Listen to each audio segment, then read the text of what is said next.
So welcome our channel technical Guru. So guys, ఈరోజు అయితే మనం సి ప్రోగ్రామింగ్ అయితే నేర్చుకోబోతున్నాం. సి ప్రోగ్రామ్ ఎందుకంటే సపోజ్ ఇప్పుడు స్టార్టింగ్ లెర్నర్ అంటే సీనే నేర్చుకుంటారు. ఎందుకంటే సి నేర్చుకుంటే ఆల్మోస్ట్ అన్నీ నేర్చుకోవచ్చు. సపోజ్ జావా, పైథాన్ కానీ, C++, సి హ్యాష్ అలాగా ఏదైనా నేర్చుకోవచ్చు. ఫస్ట్ ఆఫ్ ఆల్ సి ఎందుకు పనికి వస్తుంది, సి అంటే ఏం తెలుసుకుందాం. సి అనేది general purpose programming language. Okay, అది ఒక 50 years ముందే వచ్చింది. అది ఆల్సో పవర్ఫుల్ కోడింగ్ అనమాట. దాన్ని ఎందుకు యూస్ చేస్తారంటే operate systems and databases and applications etcetera. C అంటే ఏమిటి ఇది తెలుసుకుందాం first. C is a general purpose programming language created by Dennis Ritchie at Bell laboratory in 1972. 1972లో అయితే ఈ సి ప్రోగ్రామ్ని కనుగొన్నారు. ఇది ఒక పాపులర్ లాంగ్వేజ్ అనమాట. ఆల్సో ఓల్డ్ నుంచే ఉంది. పాపులర్ లాంగ్వేజ్ ఓల్డ్ నుంచే ఉంది. ఇది మోస్ట్లీ కంప్యూటర్ ఫీల్డ్ అయితే యూస్ చేస్తారు. ఇప్పుడు యూనిక్స్ అనే ఆపరేటింగ్ సిస్టమ్ ఓన్లీ అయితే సితోనే కనుగొన్నారనమాట. ఓన్లీ సి మాత్రమే దాంతో బిల్డ్ అయి ఉంటుంది. ఎందుకు సి నేర్చుకోవాలి, సి ఎందుకు నేర్చుకోవాలంటే it is the one of the most popular programming language in the world. C అనేది సిమిలర్గా జావా. సి నేర్చుకున్నామంటే జావా నేర్చుకోవచ్చు, పైథాన్ నేర్చుకోవచ్చు, C++, సి హ్యాష్ ఎక్సెట్రా. ఎందుకంటే సింటాక్స్ అనేది సిమిలర్గా ఉంటుంది. మీకు సి తెలుసున్నట్టయితే కంప్యూటర్ నెట్వర్క్ మెమరీ అయితే ఈజీగా నేర్చుకోవచ్చు. సి అంటే వెరీ ఫాస్ట్గా ఉంటుంది. దాంతో కంపేర్ చేస్తే జావా, పైథాన్తో కంపేర్ చేస్తే సి అనేది వెరీ ఫాస్ట్ అనమాట. అలాగే హెవీ లోడ్ కూడా తట్టుకుంటుంది. అలాగే డిఫరెన్సెస్ బిట్వీన్ C++, ఎందుకంటే సిమిలర్గా ఉంటుంది. జస్ట్ ప్లస్ అనేది మాత్రమే అటాచ్ అవుతుంది. C++ అంటే ఆబ్జెక్ట్ ఓరియంటెడ్ ప్రోగ్రామింగ్ అనమాట. ఓన్లీ సి వచ్చి ప్రొసీజర్ ప్రోగ్రామింగ్ ఓరియంటెడ్ లాంగ్వేజ్. C++లో ఏముంటాయి, ఆబ్జెక్ట్స్ అండ్ క్లాసెస్ ఉంటాయి. సిలో డజ్ నాట్ లేదు. సో ఈ కాన్సెప్ట్ అయిపోయిందంటే మనం నెక్స్ట్ ప్రోగ్రామింగ్ అయితే చేద్దాం. ఫస్ట్ ఆఫ్ ఆల్ మీరు క్రోమ్కి వెళ్ళి నేను సజెస్ట్ చేస్తుంది అప్లికేషన్ వచ్చి డేవ్ C++ అనమాట. ఓకే, క్రోమ్ అయితే ఓపెన్ చేయండి. ఇక్కడ డేవ్ C++ అనేది సెర్చ్ చేయండి. Dave C++. ఇక్కడ కింద డేవ్ C++ సాఫ్ట్వేర్లో అసలు టచ్ చేయకండి. ఇక్కడ సోర్స్ ఫోర్జ్ అని ఉంటుంది, దాని మీద అయితే క్లిక్ చేయండి. ఓన్లీ సోర్స్ ఫోర్జ్ క్లిక్ చేసిన తర్వాత ఇలా వస్తుంది. మీకు డౌన్లోడ్ ఇంటర్ఫేస్ డౌన్లోడ్ మీద క్లిక్ చేసి డౌన్లోడ్ చేసుకోండి. ఇక్కడ రీడైరెక్ట్ షార్ట్లీ డౌన్లోడ్ అని వస్తుంది. అక్కడ అది టైం అవ్వగానే పైన అయితే డౌన్లోడ్ అయిపోతుంది. ఓకే, డౌన్లోడ్ అయిందా? జస్ట్ ఇది నేను ఆల్రెడీ డౌన్లోడ్ చేసి పెట్టాను. డేవ్ C++ 5.11 వర్షన్ అయితే ఇన్స్టాల్ చేయండి. ఇన్స్టాల్ చేసిన తర్వాత ఇది అన్ప్యాకింగ్ అయితే అవుతుందన్నమాట. చూడండి, కొద్దిగా స్లోగా అయితే ఉంటుంది, మీరు అన్ప్యాక్ చేసుకోండి. నేనైతే వీడియోని కొద్దిగా ఇక్కడ ఇంగ్లీష్. ఓకే, ఇన్స్టాల్ అయితే అవనియండి. Next and install. ఇది 1 minute ఆర్ 2 minutes అయితే పడుతుంది అనమాట. ఇన్స్టాల్ చేసాక వెయిట్ చేయండి. మోస్ట్లీ సి అనేది మనం ఎక్కడెక్కడ యూస్ చేస్తామో తెలుసుకుంటాం, డేటాబేసెస్ అండ్ అప్లికేషన్స్లో. కానీ ఇక్కడ డేటాబేస్ అండ్ అప్లికేషనే కాదు, చాలా పర్పస్ అయితే యూస్ చేస్తారు. Embedded system sites and programming, machine programming, ఇలా చాలా AI టూల్స్లో ఇంప్లిమెంట్ చేస్తారు సి అనేది. ఇది చాలా ఆల్మోస్ట్ అన్నిట్లో ఉంటుంది. ఇక్కడైతే అయిపోయింది, ఫినిష్ అయితే క్లిక్ చేయండి. క్లిక్ చేసిన తర్వాత మీకు ఇలా అయితే ఇప్పుడు వచ్చే ఇంటర్ఫేస్ అయితే వస్తుంది. ఇక్కడ చూడండి, ఇక్కడికి మన ఇంగ్లీష్ అయితే సెలెక్ట్ చేసుకొని నెక్స్ట్ అయితే క్లిక్ చేయండి. ఇక్కడ చూసారైతే మీకు నచ్చిన స్టైల్ అయితే పెట్టుకోవచ్చు. కన్సోల్, చాపర్ బ్లాక్, ఇక్కడ ఒక్కొక్క దానికి ఒక్కొక్క స్టైల్ వస్తుంది. మీకు నచ్చింది పెట్టుకొని నేనైతే వాళ్ళు ఇచ్చింది అయితే సెలెక్ట్ చేసుకుంటా. ఆఫ్టర్ ఇక్కడ కలర్స్, మీకు కలర్స్ నచ్చిందే ఇచ్చుకోవచ్చు. ఇక్కడ క్లాసిక్ ఉంటుంది,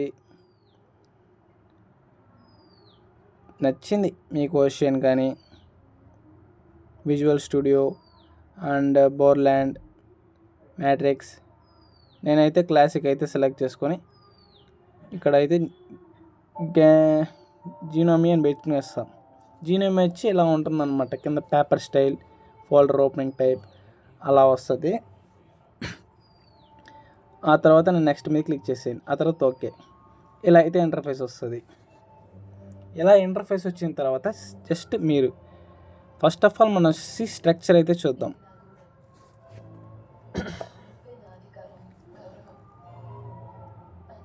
స్ట్రక్చర్ వచ్చి ఇలా ఉంటుందన్నమాట.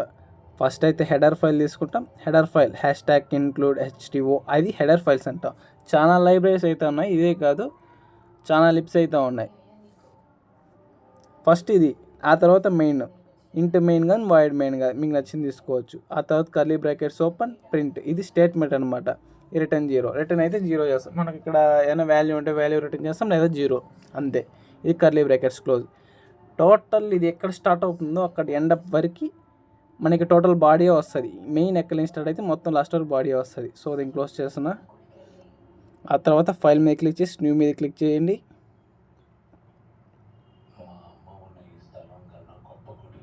New open source. ఆ తర్వాత మీరు సేవ్ అయితే చేసుకోవాలి. Save as.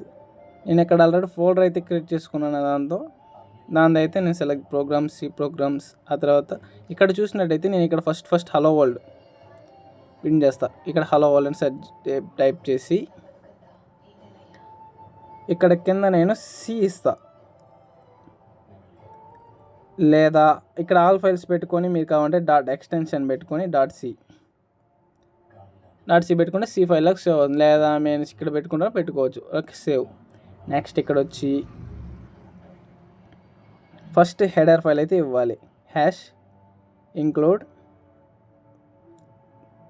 Open stdio.h greater than less than symbol ఇచ్చి క్లోజ్ చేసేవాలి.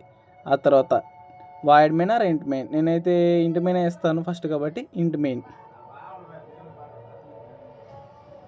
మెయిన్ ఇచ్చి కర్లీ బ్రాకెట్ ఓపెన్ చేస్తా. ఆ తర్వాత కింద దీన్ని ఇప్పుడు బాడీ ఓపెన్ చేసినట్టు మెయిన్ తర్వాత టోటల్గా బాడీ ట్యాగ్ అయితే వస్తుంది. బాడీ అంటాం దాన్ని. ఇప్పుడు మనం ఒక స్టేట్మెంట్ ఇద్దాం. స్టేట్మెంట్ ఏంటి? Output or input. నేను ఇక్కడ వచ్చి అవుట్పుట్, ఫస్ట్ అవుట్పుట్ కాబట్టి నేను ఇక్కడ ప్రింట్ FI అనేది ఇస్తాను అనమాట. ఇక్కడ చూసినట్టయితే IO అంటే ఇన్పుట్ అవుట్పుట్. ఇక్కడ ప్రింట్ F అయితే ఇస్తాను. ప్రింట్ F అనేది ప్రింట్ ఫంక్షన్ అంటే అవుట్పుట్ ఫంక్షన్. ఇక్కడ డబుల్ కొటేషన్ స్ట్రింగ్ అనేసి అర్థం. స్ట్రింగ్ అనేది అర్థం. ఇప్పుడు నేను వెల్కమ్ టు సి ప్రోగ్రామింగ్ అని ఇచ్చి లాస్ట్లో సెమీ కాలం ఇచ్చి క్లోజ్ చేసి ఆ తర్వాత రిటర్న్ 0 సెమీకాలం క్లోజ్. ఆ తర్వాత పైకి వచ్చి ఎగ్జిక్యూట్ కాడికి వెళ్ళామంటే ఫస్ట్ సేవ్ చేసుకుందాం.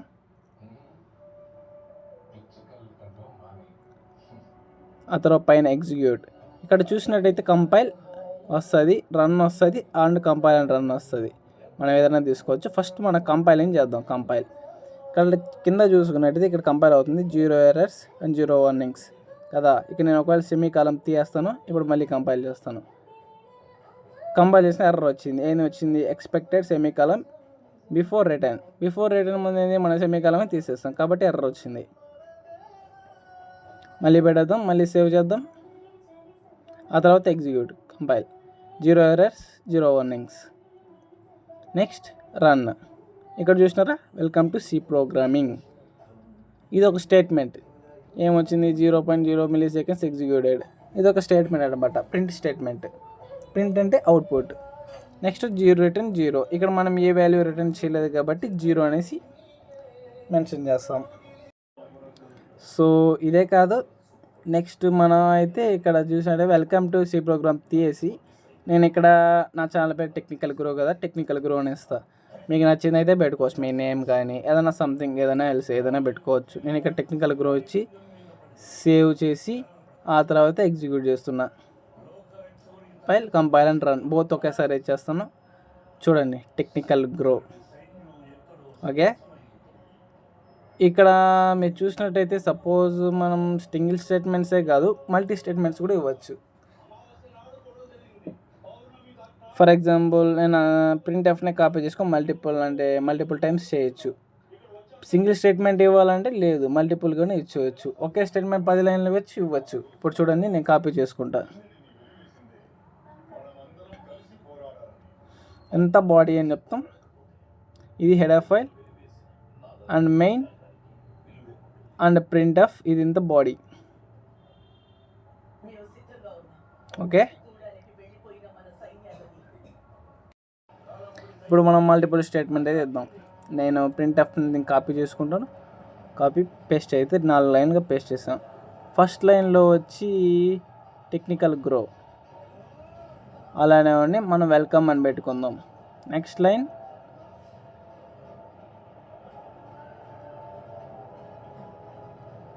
C program is unbelievable.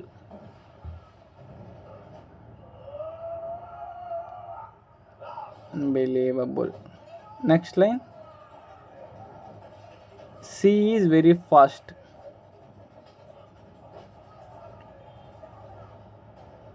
C is very fast. Fats కాదు, ఫాస్ట్. ఓకే, సేవ్ చేస్తున్నా అండ్ కంపైల్ చేస్తున్నా. ఇక్కడ చూడండి, technical grow welcome to C programming is unbelievable C is very fast. ఇక్కడ చూసినట్టయితే మీకు లింక్ అప్ అయిపోయింది. మనకి సీక్వెన్స్కి వచ్చేసింది, అంటే without any space and without any line breaking కదా. ఇక్కడ చూడండి, ఏం లేదు. ఇక్కడ నేను అసలు స్పేస్ అనే మాట లేదు. అక్కడ స్పేస్ ఇచ్చా, ఇక్కడ స్పేస్ అంతే. ఇప్పుడు మనం స్పేస్ ఇచ్చుకుందాం. సో ఇక్కడ చూడండి, నేను ఇక్కడ గ్రో పక్కన స్పేస్ ఇస్తున్నా, వెల్కమ్ పక్కన స్పేస్ ఇస్తున్నా, అన్బిలీవబుల్ పక్కన స్పేస్ ఇస్తున్నా, ఫాస్ట్ పక్కన స్పేస్ ఇస్తున్నా. ఇక్కడ సేవ్ చేసి మళ్ళీ ఎగ్జిక్యూట్ చేస్తున్నా. చూడండి, ఇక్కడ మనకి గ్యాప్ వచ్చింది. టెక్నికల్ గ్రో పక్కన స్పేస్ వచ్చింది, వెల్కమ్ పక్కన స్పేస్ వచ్చింది, సి ప్రోగ్రామ్ పక్కన స్పేస్ వచ్చింది, ఈజ్ పక్కన unbelievable and C is very fast పక్కన స్పేస్ వచ్చింది. ఓకే, ఇప్పుడు చూడండి, నేను ఇక్కడ ఫార్వర్డ్ స్లాష్ అని ఇస్తున్నా. ఇది ఎందుకంటే నెక్స్ట్ టైం బ్రేక్ అవ్వడానికి. ఓకే, అన్నిటికి ఇచ్చేద్దాం. ఫార్వర్డ్ అంటే forward, backward slash and backward slash and backward slash. Save and compile. ఇక్కడ చూడండి, లైన్ బ్రేక్ అయ్యింది. ఎవ్రీ సింగిల్ సెంటెన్స్ సింగిల్ లైన్లో వచ్చిందనమాట. సో ఇది లైన్ బ్రేకింగ్. ఆ స్లాష్ ఫార్వర్డ్ అని వాడిన స్లాష్ అని అనొచ్చు, లేకపోతే బ్యాక్వర్డ్ స్లాష్ విత్ ఎన్ అని చెప్పచ్చు, ఏమో ఇష్టం అది. సో ఇలా అయితే మనకు ఒక స్ట్రక్చర్ అయితే క్రియేట్ అయ్యింది. ఇది సింపుల్ అండ్ ఈజియెస్ట్ ప్రోగ్రామ్ అనమాట. మీకు ప్రింట్ఎఫ్ అంటే అవుట్పుట్ స్టేట్మెంట్ అని, నెక్స్ట్ వచ్చి స్కాన్ ఆఫ్ అంటే ఇన్పుట్ స్టేట్మెంట్. ఇది ఒక సింపుల్ ప్రోగ్రామ్. మీరు కావాలంటే ఏ నేమ్ అయినా పెట్టుకోవచ్చు, మల్టిపుల్ టైమ్స్ అయినా పెట్టుకోవచ్చు, మీ ఇష్టం అది. ఇది ఒక basic step and basic program. Okay, understand అనుకుంటా. ఓకే గైస్, ఇది ఇవాళ వీడియో. ఓకే, మీకు ఈ వీడియో ద్వారా మీకు ఒక ఇన్ఫర్మేషన్ అయితే దొరికింది అనుకుంటున్నా. సి అనేది అర్థమై ఉంటుంది. సో దీని నెక్స్ట్ పార్ట్ వచ్చి రేపట్లో అప్లోడ్ చేస్తాను. So follow guys and subscribe please. Okay guys, bye.